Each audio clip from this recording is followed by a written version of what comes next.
ഈ സ്വർണ്ണപ്പാളി വിവാദവുമായി ബന്ധപ്പെട്ട് പുതിയൊരു വിവരം വരുന്നുണ്ട്. ശബരിമല സ്വർണ്ണപ്പാളി വിവാദത്തിൽ നടപടിക്ക് ഒരുങ്ങുകയാണ് ഇപ്പോൾ ദേവസ്വം ബോർഡ്. മുൻ അഡ്മിനിസ്ട്രേറ്റീവ് ഓഫീസറെ സസ്പെൻഡ് ചെയ്തേക്കും. രാവിലെ 11-ന് തിരുവനന്തപുരത്ത് ചേർന്ന ദേവസ്വം ബോർഡ് യോഗത്തിൽ സ്വർണ്ണപ്പാളി വിഷയം വിശദമായി ചർച്ച ചെയ്യുകയും ചെയ്യും. CK അഭിലാലാണ് ഈ വാർത്തയുടെ വിവരങ്ങളുമായി ചേരുന്നത്. Abhilal, good morning. ദേവസ്വം ബോർഡിന് എങ്ങനെയായാലും ഉത്തരം പറയണം. അതിനിടയിൽ ഒരു നടപടിയിലേക്ക് പോകുന്നു എന്നുകൂടി അറിയുന്നു. എന്താണ് ബോർഡിന്റെ ഉദ്ദേശം? 2019 സ്വർണ്ണപ്പാളികൾ നവീകരണത്തിന് കൊണ്ടുപോയ ഘട്ടത്തിൽ ശബരിമലയിൽ അഡ്മിനിസ്ട്രേറ്റീവ് ഓഫീസർ ആയിരുന്ന ആൾക്കെതിരെ നടപടിക്ക് ഒരുങ്ങുകയാണ് തിരുവിതാംകൂർ ദേവസ്വം ബോർഡ്. പക്ഷേ ഔദ്യോഗികമായ സ്ഥിരീകരണം വന്നിട്ടില്ല. ഇന്ന് രാവിലെ 11 മണിക്ക് തിരുവനന്തപുരത്ത് ദേവസ്വം ബോർഡ് ആസ്ഥാനത്ത് ബോർഡിന്റെ യോഗം ചേരുന്നുണ്ട്. സ്വർണ്ണപ്പാളി വിഷയം തന്നെയാണ് ഏറ്റവും പ്രധാനപ്പെട്ട അജണ്ടയായി പരിഗണിക്കുന്നത്. ഏറെക്കുറെ 2 മണിക്കൂർ സമയമെങ്കിലും യോഗം തുടരുമെന്നുള്ളതാണ് മനസ്സിലാക്കാൻ സാധിക്കുന്നത്.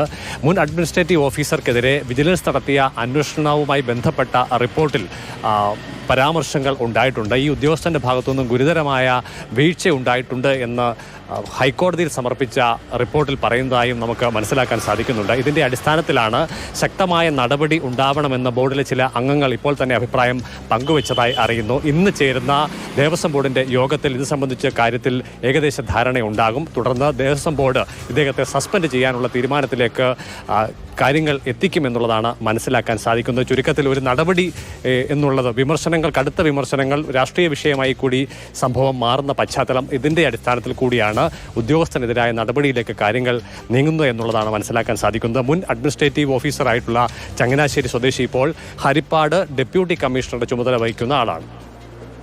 അഭിലാൽ, ഈ യോഗത്തിന് ശേഷം ദേവസ്വം ബോർഡിന്റെ ഭാഗത്തു നിന്നും പ്രതികരണം വരാനുള്ള സാധ്യതയുണ്ടോ? ഇപ്പോൾ ഞങ്ങളൊരു നടപടി എടുത്തിട്ടുണ്ട്, ബോർഡിന്റെ ഭാഗത്തു നിന്നും ഇങ്ങനെയുള്ള കാര്യങ്ങൾ ഉണ്ടാകും എന്ന് പറഞ്ഞ് മാത്രം ഒഴിയുകയായിരിക്കുമോ, അതോ വന്ന വിവാദങ്ങളിലേക്ക് ഒരു വിശദീകരണം അത് ഇനിയെങ്കിലും കൃത്യമായിട്ട് ബോർഡിന്റെ ഭാഗത്തു നിന്നും ഉണ്ടാക്കാനുള്ള സാധ്യതയുണ്ടോ ഈ യോഗത്തിന് ശേഷം? ദേവസ്വം ബോർഡിന്റെ മാത്രമായ പ്രശ്നമായി ഇത് മാറുന്നില്ല, മറിച്ച് വിശ്വാസ വിഷയവും അതോടൊപ്പം തന്നെ രാഷ്ട്രീയ വിഷയവുമായി ഇത് മാറിക്കൊണ്ടിരിക്കുകയാണ്.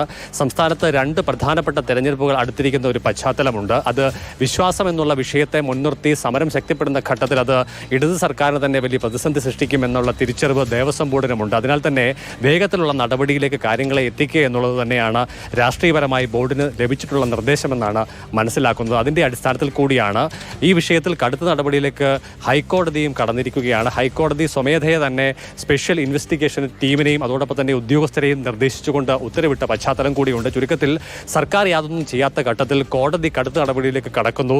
രാഷ്ട്രീയമായ വിമർശനങ്ങൾ നിയമസഭയിലും പുറത്തും ഉണ്ടാകുന്നു. സമരം ശക്തിപ്പെടുത്താൻ ഇടത് കക്ഷികൾക്കെതിരെ സമരം ശക്തിപ്പെടുത്താൻ കോൺഗ്രസിന്റെ ആലോചനകൾ വരുന്നു. ചുരുക്കത്തിൽ വലിയ രാഷ്ട്രീയ പ്രതിസന്ധിയിലേക്ക് സംസ്ഥാന സർക്കാർ കടക്കുന്ന ഘട്ടത്തിൽ ദേവസ്വം ബോർഡിനെ ഉപയോഗിച്ചുകൊണ്ട് അതിനെ ഒരു പരിധി വരെയെങ്കിലും ഉദ്യോഗസ്ഥർക്കെതിരായ നടപടിയിലൂടെ തടഞ്ഞു നിർത്താൻ വേണ്ടിയുള്ള ഒരു ശ്രമമാണ് നടത്തുന്നത്. ദേവസ്വം ബോർഡിന്റെ യോഗത്തിന് ശേഷം പ്രസിഡന്റ് വാർത്താ സമ്മേളനം വിളിച്ച് കാര്യങ്ങൾ ഇതുവരെയുള്ളത് വിശദീകരിക്കുമെന്ന് തന്നെയാണ് മനസ്സിലാക്കാൻ സാധിക്കുന്നത്. ഈ ഉദ്യോഗസ്ഥരെതിരായ നടപടിയുടെ കാര്യത്തിൽ ഏതെങ്കിലും ശുപാർശയുണ്ടെങ്കിൽ അതുകൂടി പരസ്യമായി തന്നെ പറയാനാണ് സാധ്യത. അതെ അഭിലാൽ, എന്തായാലും ഇതുമായി ബന്ധപ്പെട്ട് കൂടുതൽ വിവരങ്ങൾ കൂടി നമുക്ക് ലഭിക്കുന്നുണ്ട്.